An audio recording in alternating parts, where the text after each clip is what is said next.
Hi, my name is Morgan Chidester, and today I'm going to show you how to use the White Dwarf Builder code with the Mesa Contrib repository. So right now I'm sharing my desktop and I'm running a 0.6 solar mass White Dwarf Builder model. And I have here some evolution plots that you can see live. Here we got the HR diagram and the white dwarf is cooling nicely down the white dwarf cooling track. There's also the, the density and temperature profile. The blue here is just telling you there's some convection going on at the surface. I also have an abundance profile plot, and our white dwarf is mostly made of oxygen and carbon, a little bit of helium on the atmosphere, and some trace neon. So I'll show you how to set up this test case run. Remember that for your specific white dwarf project, you're going to have to do some different things, but just to get you started, we will go through the tutorial. So I'm going to stop my run here. And the first thing before we get started is you're going to want to have the latest Mesa SDK version installed on your computer. So if you don't have that, make sure that you get the latest SDK version. Once you do that, you can go forth getting the Mesa Contrib repository. So we'll just walk through getting the repository. I'm going to pull up the instructions here. So the website that you'll want to go to is from GitHub, the Mesa Hub, and it's /Mesa-Contrib. So you'll go to this website, and they actually have kind of instructions and they have this README profile or README file that you can look through at your convenience, but we'll go over it all in this tutorial. So I'm going to just go up to my home directory here in my terminal, and you'll want to clone the repository onto your local machine. So I already have it on my local machine, but I'll just do it again to be thorough for this tutorial. So I'm going to just move my current Mesa Contrib directory to, we'll just call it Mesa Contrib 1. And then I'll just come over to the website and copy the repository name and then do a git clone here. And so now it's cloning the repository and I have it on my local machine. And what you can do is you can CD into this repository. So we'll CD into Mesa Contrib. And if we do an ls, we can see the files. There's a few files here and there's a hooks directory. So we can ls the hooks directory. And one of the folders there is White Dwarf Builder, and that's the hook that we want to pull from. This is where we want to get our code and point it to in our White Dwarf Builder project. So we have that there. The next thing that you're going to want to do is you'll want to set your Mesa Contrib environment variable. So just like how you set an environment variable for your Mesa directory and the Mesa SDK, you'll do the same thing for the Contrib directory. So you can actually just copy and paste this from the website into your terminal. You can also add it to your bash RC file or ZSH, whatever file that you use, and then just source it when you open a terminal.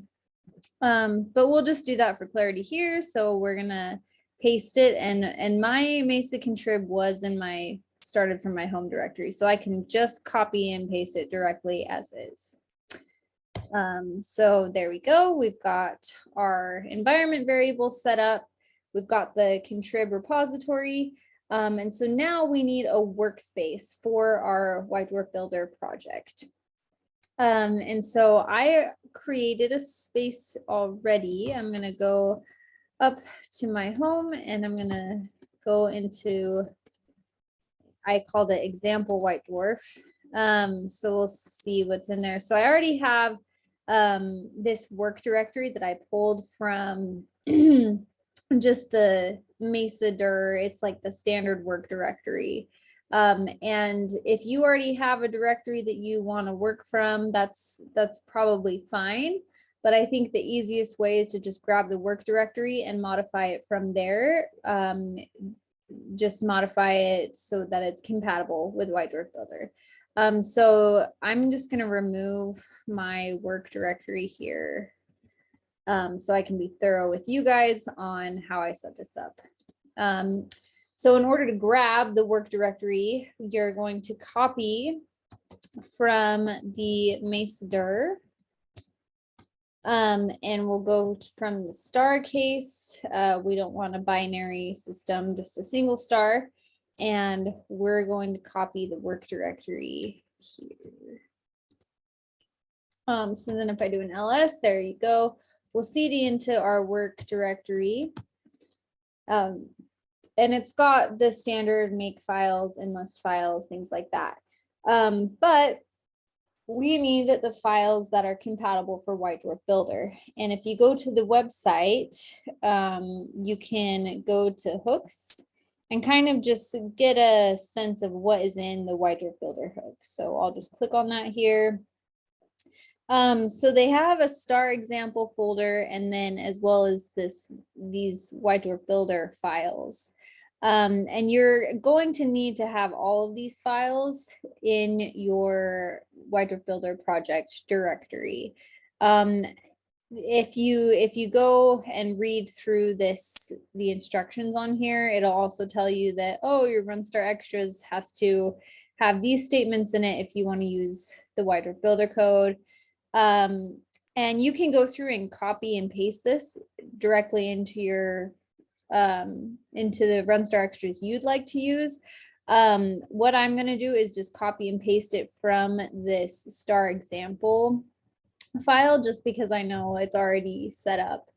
And so I don't have to worry about missing anything from a direct copy and paste. Anyway, so going back to my terminal for the work directory, I want to grab the files that are within this White Dwarf Builder file. So I'm going to copy. If I do, I'm going to use my environment variable, Mesa contrib directory, and we want to go into the hooks, the White Dwarf Builder, and we want to grab the White Dwarf Builder files. So we'll just do White Dwarf everything here. And if we do an ls, we see that those files are in our work directory. Another thing that you're going to need is you're going to need a composition file. This is what's going to construct your initial White Dwarf. And if we click on the star example folder, they give us an example composition file for you. And I'm just going to open that up really quick. But basically, you can construct this yourself. The first line in the file tells you how many lines you have in the file and how many columns. So the 4 lines correspond to the 4 x coordinates of the composition file, and 10 is just 10 columns. So you have this number right here, you have that number minus 1 number of isotopes in your composition file, where the first column is going to represent the x coordinate.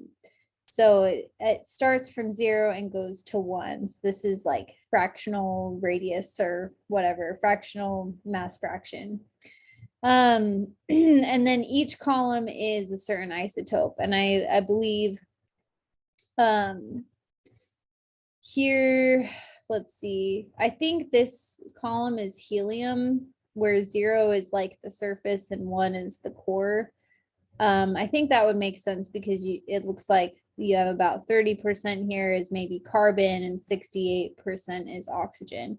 And then you got like a trace amount of neon here. So this is like a very, very basic composition file. And you're going to want to create your own and adjust that.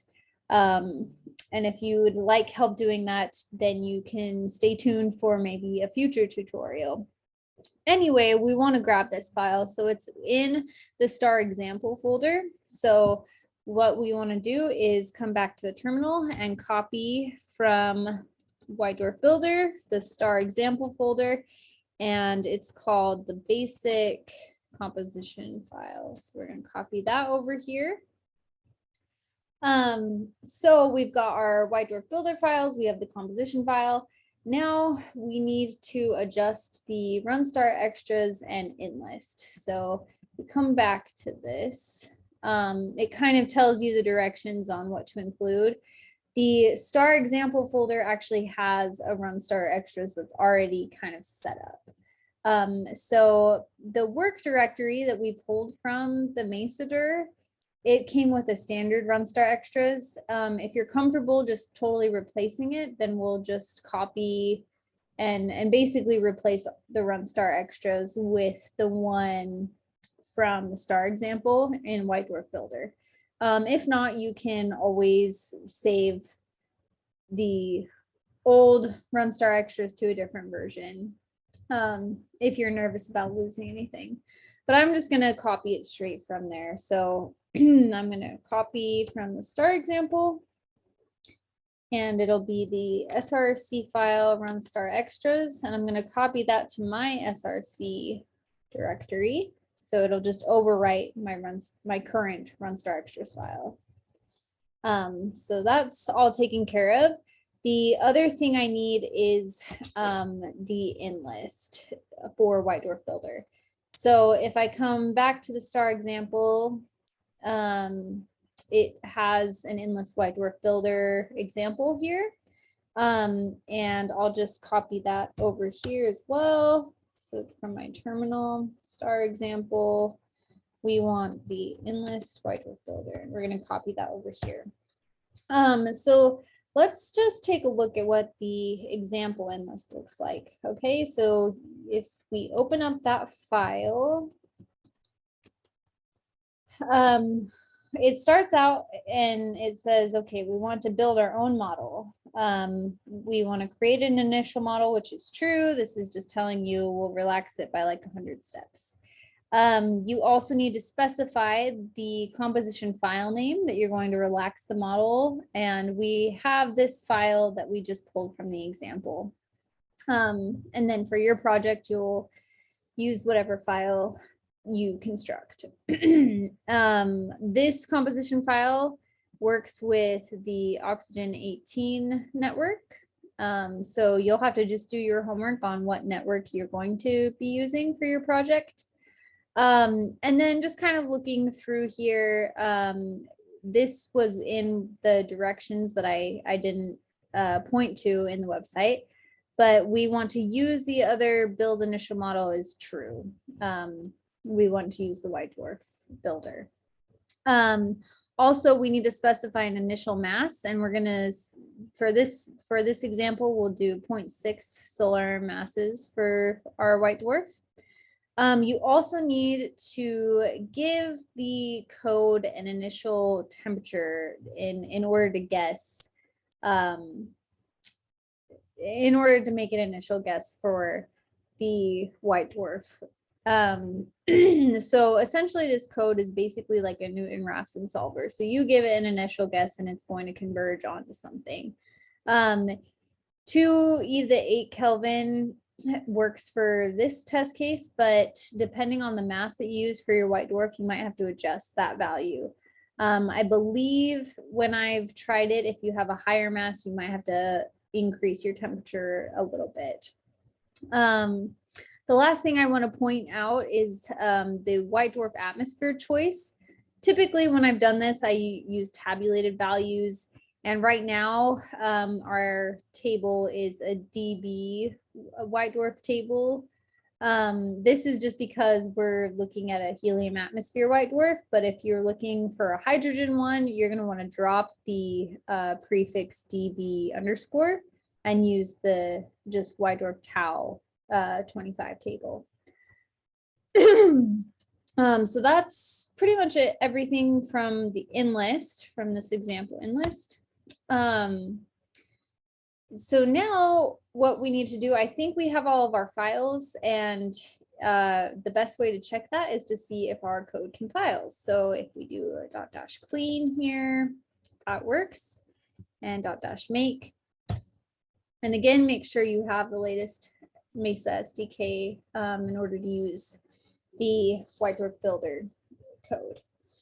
So it looks like everything compiled. So before we run this thing, there's one last little subtlety that we're going to have to take care of. We have multiple Inlists. So if I do an ls, we have Inlist White Dwarf Builder, which we want to use. We also have Inlist Project and Inlist PG Star. So the one that we want our model to run on is going to be specified in our Inlist. So if we open our Inlist file, right now it's using Inlist Project. So I'll just show you how to do this in Vim, but you can use whatever text editor you want. But I want to replace, every time it says Inlist Project, I want to replace that with my Inlist White Dwarf Builder. So in Vim, you can do a %s / and then the first part is going to be the one you want to replace. So I'm going to say I want to replace Inlist Project, and then do a / and then you'll put what you want to replace it with. So we want to replace it with Inlist White Dwarf Builder. And then you'll do a / g that just says go, basically. And every time I see Inlist Project, I'm going to replace it with Inlist White Dwarf Builder. So all of those instances have been replaced. And then we are looking at Inlist PG Star. So we'll save this file and it should run, but before we execute the code, I just want to take one peek at the Inlist PG Star. This is the file that is going to show you those cool evolution plots that I showed at the beginning of the video. And right now it's just showing the HR diagram and the temperature density profile. I'll show you how to include the abundance plots in a little bit. But currently our limits for the HR diagram aren't suitable for a white dwarf. So let's kind of adjust this. So our minimum, we'll say, let's do 3.2, and our maximum, they can get fairly hot at the top of the cooling track. So we'll just go with 5.0.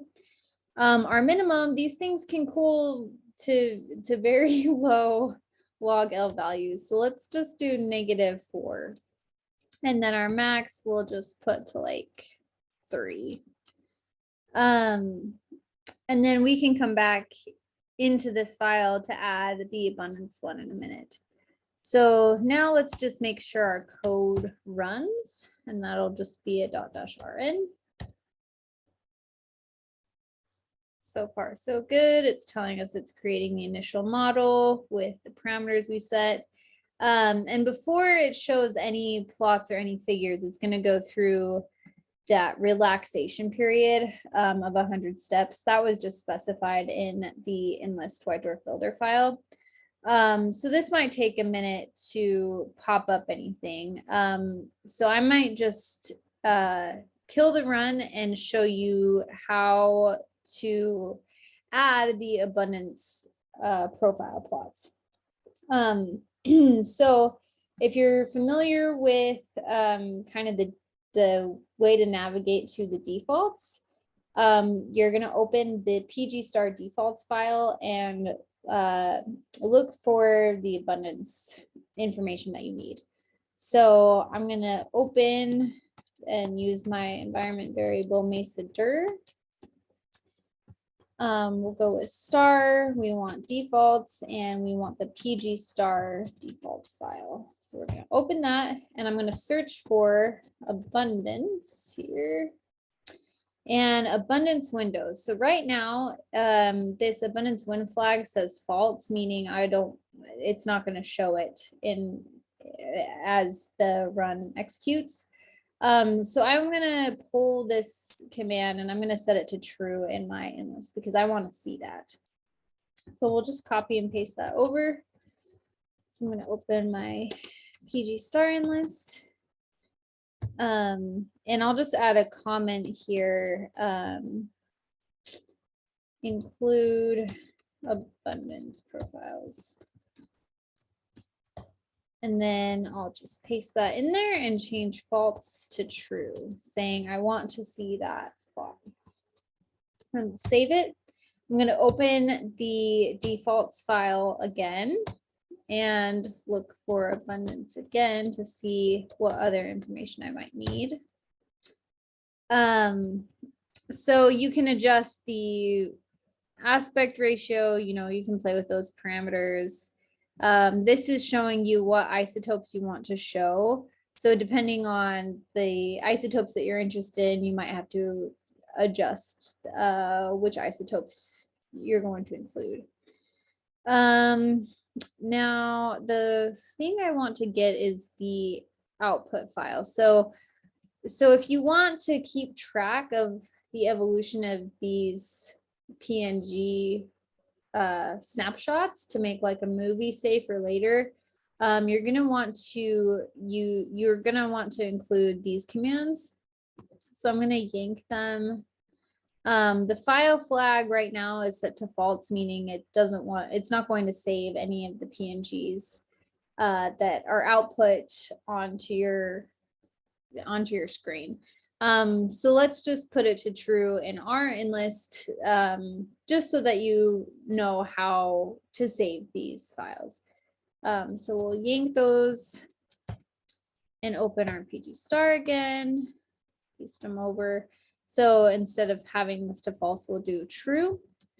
And then my file directory, I want to just save the abundance ones. So I'm just going to call it abundance directory, or we'll call it PNG just so I know that these are the PNG files. And this prefix is probably fine, but you could change it to whatever you want. So now I'm going to include that and give it a run.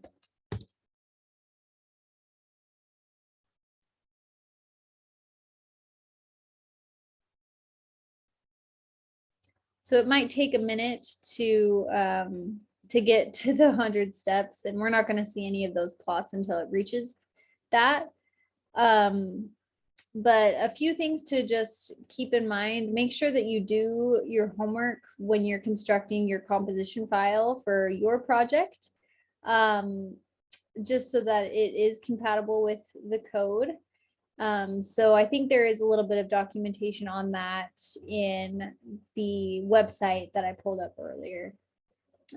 Also keep in mind that, so White Dwarf Builder is an ab initio code, meaning we're not using fully evolved models to pull from. This is kind of you constructing it at the top of the White Dwarf pooling track. And because it's a Newton solver that's converging, it kind of needs to figure out where it's supposed to be starting, and it goes through an initial transient phase. So when you look at your initial run, you might find that your white dwarf star is climbing upward on the HR diagram. So there's no need to worry about that. That's just the initial transient phase. And once it reaches the maximum of that transient, then it will start sliding down the white dwarf pooling track and get to where you would expect it to be. So now our model is running and we've got our abundance plot, which is what I showed at the beginning of the video, a carbon oxygen core white dwarf. We have the density and temperature profile and the HR diagram. So again, our white dwarf is starting to climb up for that initial transient phase, but it will, once it reaches that maximum, it'll slide down on the white dwarf pooling track. I hope that this tutorial was helpful, and best of luck with exploring White Dwarf Builder. Thank you. Bye.